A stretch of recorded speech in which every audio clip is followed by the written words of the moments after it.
जी बिल्कुल, आपने सही बताया है ग़ज़ाला।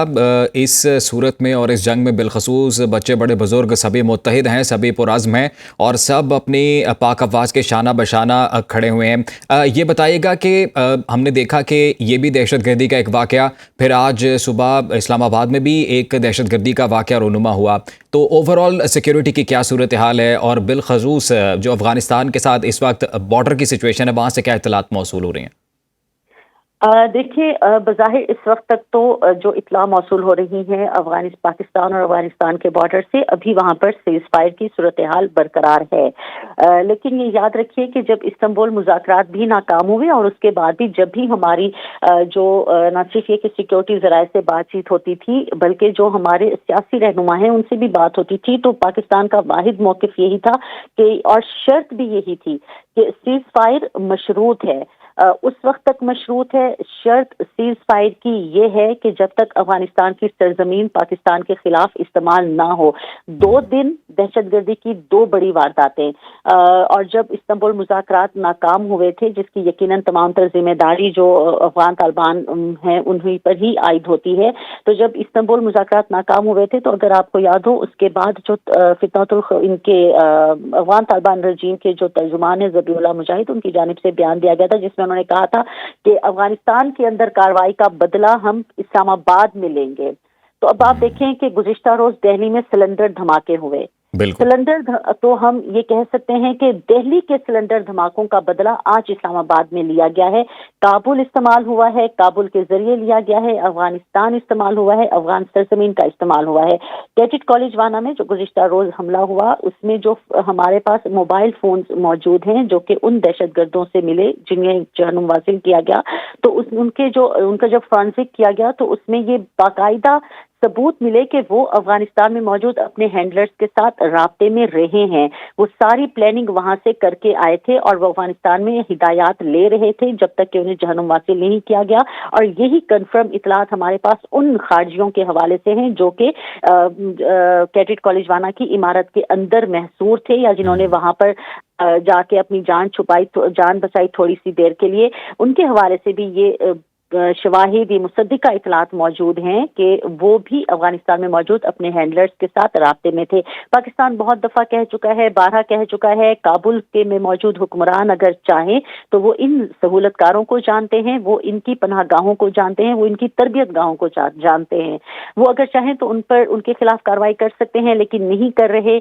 तो देखें अब पाकिस्तान के सब्र का पैमाना कब तक रहता है, कब तक पाकिस्तान सब्र करता है, क्योंकि बहरहाल हमारे पास मुसद्दिका इतलात मौजूद हैं, शवाहिद मौजूद हैं कि पाकिस्तान के खिलाफ ये जो दोनों हमले किए गए, चाहे कैडेट कॉलेज वाना में मासूम तालिब इल्मों को निशाना बनाना हो या फिर आज के इस्लामाबाद की कचहरी का हमला हो, पाकिस्तान के पास सबूत हैं कि इंडियन प्रॉक्सीज फितनतुल खवारिज और इंडियन प्रॉक्सी फितनतुल हिंदुस्तान यानी कि कलदम टीटीपी और कलदम बीएलए को इस्तेमाल किया गया है।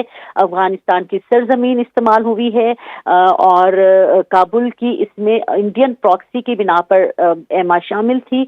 तो अभी तो बॉर्डर पर सीज़ फायर की सूरत हाल बरकरार है, लेकिन इसके बाद पाकिस्तान का क्या लाए अमल होगा, ये तो जैसे ही वक्त मजीद आगे बढ़ेगा तो सिचुएशन इस हवाले से खुलकर। लेकिन बिल्कुल आपने दुरुस्त फरमाया ग़ज़ाला, सीज़ फायर बिल्कुल बरकरार है, लेकिन जब ये मुआहिदे हो रहे थे, जब ये मामला तय पा रहे थे, सालिस इस्लामी बरादर ममालिक के ज़ेर सदारत जो भी मामला चल रहे थे, ये वाज़े तौर पर पाकिस्तान ने कहा था कि सीज़ फायर तब तक बरकरार रहेगा जब तक अफ़गान सरजमीन दहशतगर्दी के लिए पाकिस्तान में इस्तेमाल नहीं होती है। लेकिन अब तो उसके वाज़े सबूत हैं, जैसे भी आपने भी बताया और ये इतलात भी आ रही थी कि जो हैंडलर्स वाना कैडेट कॉलेज में थे, वो गैर अफगानिस्तान में जिनके हैंडलर्स हैं उनके साथ बराह रास्त राब्ते में थे, तो फिर अफगान सरजमीन तो इस्तेमाल हो रही है, यानी कि सीज़ फायर की तो खिलाफ वर्जी कर रही है अफगान तालिबान रजीम।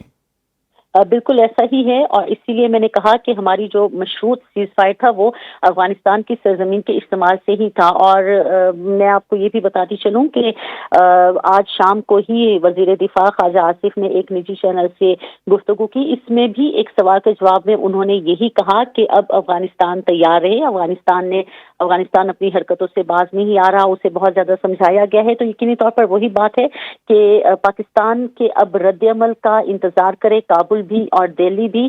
لیکن بہرحال یہ یاد رکھیے گا کہ پاکستان نے ہمیشہ امن کی بات کی ہے اور پاکستان نے ہر ممکن امن کو ایک موقع دیا ہے. اور ابھی بھی جو پاکستان اور افغانستان کے درمیان کے تعلقات ہیں, اس میں جو بہت سارے دوست اور ثالث ممالک ہیں وہ اپنا کردار ادا کر رہے ہیں. تو پاکستان کی سیکیورٹی فورسز ہوں, ہماری عسکری قیادت ہو یا ہماری قومی قیادت ہو, وہ ان تمام حالات سے بخوبی واقف بھی ہے, وہ ان تمام حالات کا بخوبی جائزہ بھی لے رہی ہے. اور اس سے قبل بھی کبھی بھی ایسا نہیں ہوا کہ پاکستان پر خدا نخواستہ حملہ کیا گیا ہو اور ہماری فورسز ہوں, ہماری سیاسی قیادت ہو, ہماری قومی قیادت ہو چپ کر کے بیٹھی ہو. تو یقینی طور پر اب بھی ایسا نہیں ہوگا. لیکن کس طرح سے پاکستان اس کا جواب دیتا ہے یہ پھر جب وقت آئے گا, جب گراؤنڈ ریئلٹیز سامنے آئیں گی تو اسی وقت ہی اس حوالے سے کچھ کہا جائے گا. لیکن ٹیکنیکلی اگر دیکھیں تو افغانستان کی جانب سے اس طرح کے مذموم حرکت میں افغانستان کی سرزمین کا استعمال ہونا اور افغان طالبان کا اس میں شامل ہونا یقینی طور پر اگر ٹیکنیکلی دیکھا جائے تو اب وہ سیز فائر برقرار نہیں رہا. اور افغانستان کی سرحدیں ہیں اس وقت, وہاں پر ابھی تک خاموشی ہے, وہاں پر سرحدوں پہ فی الحال خاموشی ہے, سیز فائر برقرار ہے. یہ بتائیے گا غزالہ کہ اگر دشمن خدا نخواستہ کامیاب ہوتا اپنے منصوبے میں تو یہ کتنا نقصان دہ بھی ثابت ہو سکتا تھا. یہ اے پی ایس کی طرح کا ایک واقعہ دہرانے کی کوشش کی گئی ان خوارج کی جانب سے, اور بچوں کی تعداد اس اسکول میں زیادہ تھی. بالکل ایسا ہی ہے. اور آپ یہ دیکھیں کہ اے پی ایس جو 2014 میں ہوا تھا, بزدلانہ شرمناک واقعہ جو کہ یقینی طور پر تاریخ میں ہمیشہ سیاہ ترین الفاظ میں دہشت گردی کی وارداتوں میں سے لکھا جائے گا. دیکھیں اس وقت بھی دونوں کی جو نہ صرف یہ کہ پلاننگ ملتی ہے بلکہ جو دونوں کے تانے بانے ہیں وہ بھی سیم ہیں. 2014 اے پی ایس پشاور پر حملہ, اور مضموم یہ حرکت اس وقت کی گئی کہ جب وہاں پر طالب علم موجود تھے, اور اس وقت بھی افغانستان کی سرزمین کا استعمال کیا گیا. اس وقت بھی جو ساری پلاننگ تھی وہ افغانستان کی سرزمین پر ہوئی, وہیں پہ سارے نقشے بنائے گئے, وہیں پر ساری پلاننگ کی گئی. اور اسی طرح سے ہی یہ جو ٹی ٹی پی کے خوارش تھے یہی اس میں شامل تھے, ہینڈلرز بھی وہی بنے, سہولت کار بھی وہی بنے, اور پھر انہوں نے یہاں پر اے پی ایس پر حملہ کیا. اور اب اتنے سالوں کے بعد آپ دیکھیں کہ وہی سیم سچویشن دہرانے کی کوشش کی گئی. کیڈٹ کالج وانا پر حملہ اس وقت کیا گیا جب وہاں پر طالب علم موجود تھے. اسی طرح سے ہی افغانستان کی سرزمین کو پلاننگ کے لیے استعمال کیا گیا, کیونکہ دیکھیں جو جن دہشت گردوں کو جہنم واصل کیا گیا, جب ان کے موبائل دیکھے گئے, جو ان کے پاس سے موبائل ملے, تو اس پہ پاکستان اس پر جو کیڈٹ کالج وانا ہے اس کے ارد گرد کا سارا علاقہ, پوری پلاننگ موجود تھی, میپس موجود تھے, نقشے موجود تھے, کہاں پہ کلاس رومز ہیں, کہاں پر ہاسٹل کا ایریا موجود ہے. وہ ساری فوٹیجز ہم اپنے ناظرین کے لیے سامنے بھی آ چکے ہیں اور اپنے ناظرین کے لیے دکھاتے بھی رہے. تو اس سے یہ جانا مشکل نہیں ہے کہ وہ کتنی پلاننگ کے ساتھ آئے تھے. اور اسی طرح سے ہی کلعدم ٹی ٹی پی فتنۃ الخوارج کے یہ خارجی دہشت گرد اس میں ملوث رہے. یہاں پر کچھ آئے, اس کے بعد ان کی کیا پلاننگ تھی, شاید مزید پیچھے سے کچھ اور ان کے لوگ آ جاتے اگر وہ اندر جانے میں کامیاب ہو جاتے, ہینڈلرز کے ساتھ رابطے میں رہے, آخری دم تک افغانستان میں موجود اپنے ہینڈلرز سے ہدایات لیتے رہے.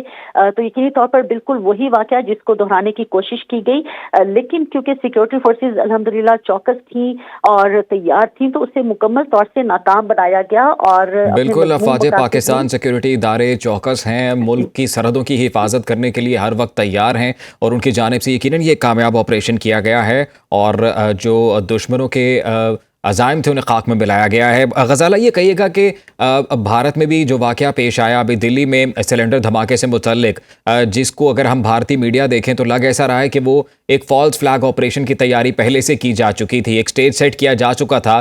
چاہے ان کی جو سیاسی قیادت ہے یا ان کی جو ملٹری قیادت ہے, ان کے بیانات ہم دیکھ لیں کہ وہ آپریشن سندور 2.0 کا ذکر کرتے نظر آتے ہیں, تو ہم پاکستان میں جو اب دہشت گردی کے واقعات ہو رہے ہیں انہیں آئسولیشن میں نہیں دے سکتے, یہ اس سلسلے کی کڑی بھی ہو سکتے ہیں. بالکل ایسا ہی ہے. اور آپ دیکھیں کہ فالس فلیگ آپریشن جیسا کہ گزشتہ روز بھی ہوا تو وہ اسی طرح سے ہی ہوا جیسا کہ پہلے ہوتا رہا تھا. آپ کو یاد कि 10 अक्टूबर को भी नई दिल्ली में लाल किले के करीब कार में धमाका हुआ, 8 अफराद उसमें भी हलाक हुए थे और सिलेंडर धमाका था। सबने कहा कि ये सिलेंडर धमाका है। बीबीसी समेत बैनुल-अक़वामी मीडिया इदारों ने भी कहा, लेकिन हमेशा की तरह जो खास तौर पर भारतीय मीडिया और रॉ से मुंसलिक सोशल मीडिया अकाउंट्स हैं, उन्होंने फौरी तौर पर इल्जाम पाकिस्तान पर लगाना शुरू कर दिया था, गुमराहकुन प्रोपेगेंडा मुहिम का आगाज कर दिया था और इसी तरह से ही सारा कुछ सामने आ रहा है। और जो भारतीय सियासी और अस्करी क़यादत के बयानात हैं, अगर आप उनको भी देखें तो उससे ये बड़ा वाज़ेह है कि भारत एक और फॉल्स फ्लैग की तैयारी में मसरूफ है।